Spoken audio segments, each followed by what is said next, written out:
To eradicate scientific superstition from society, you need a heavy-hitting educational tool. In 2004, the Bangladeshi government set out to build exactly that, a giant dedicated space exploration center right in the middle of Dhaka. They poured 123 crore taka into a 22,000 square meter footprint, eventually expanding the project into a secondary location in Rajshahi. Inside, they installed elite astronomical technology, specifically highly advanced 4.0K projection systems imported directly from Japan and France. The intended outcome was clear: give the public a globally competitive, deeply immersive astronomical experience for about $1.10, or 130 taka. This matrix lays out the core tension of the project. On the left, you have elite multi-million-dollar hardware specs. On the right, the reality of state-run infrastructure. The real question is whether top-tier optical hardware can survive its own everyday operational execution. If you look past the glossy promotional brochures, you immediately hit a wall of highly critical reviews from recent visitors. People consistently cite the same specific complaints: dirty seating, neglected lobby spaces, and incredibly rigid rules about food and movement inside the building. So if you are planning a trip, you have to weigh that extremely cheap ticket price against the reality of fighting through dense Dhaka traffic to reach a facility that might be poorly managed. This is what happens in an operational void. A massive initial capital expenditure is authorized to build the place, but the daily maintenance budget required to sustain it simply isn't there.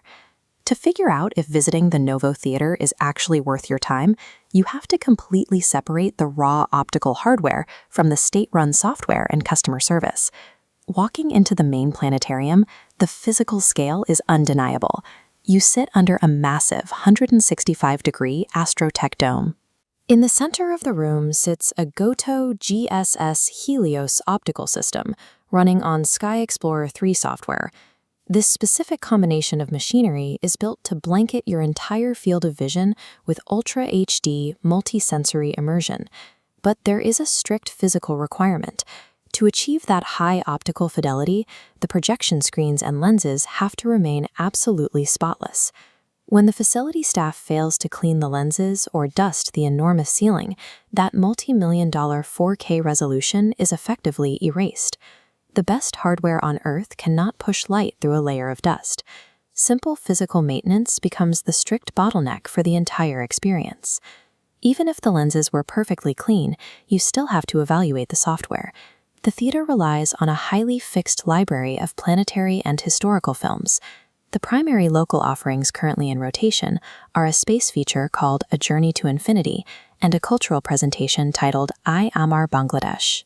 They also project foreign geological documentaries, heavily featuring a film about North America's Grand Canyon and the ancient Garikod settlement clan.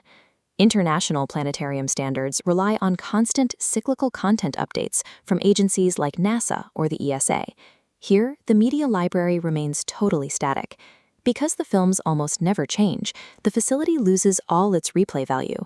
What was designed to be a continuous learning hub becomes a one-time novelty visit.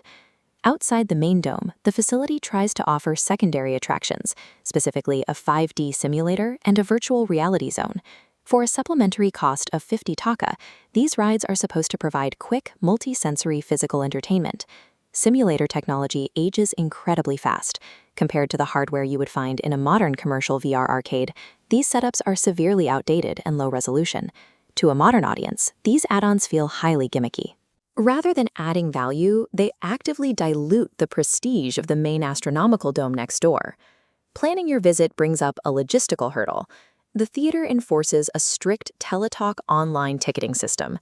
If you belong to the urban, tech-savvy middle class, this digital process streamlines your booking completely. This flowchart illustrates the paradox. The exact same digital system creates a complete lockout for rural and lower-income populations who lack access to e-payment accounts.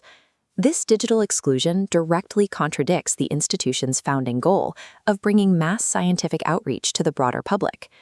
Behind the scenes, the facility also suffers from administrative friction and budget waste caused by frequent political renaming to align with changing government climates. Money and energy spent on political rebranding and digital ticketing bottlenecks are resources pulled directly away from operational maintenance and ensuring equal accessibility. To figure out if you should actually make the trip, we need to segment the potential audience and match expectations to reality. The baseline reality for everyone is this: the Novo Theatre is a highly subsidized architectural asset hampered by an operational void. This scenario matrix breaks down the exact value proposition. If you are a budget-conscious parent or an educator evaluating the 130 taka combined ticket, your calculation looks like this. For families, the financial return on investment is practically unbeatable, as long as you can overlook the rigid food rules and the dated lobby exhibits.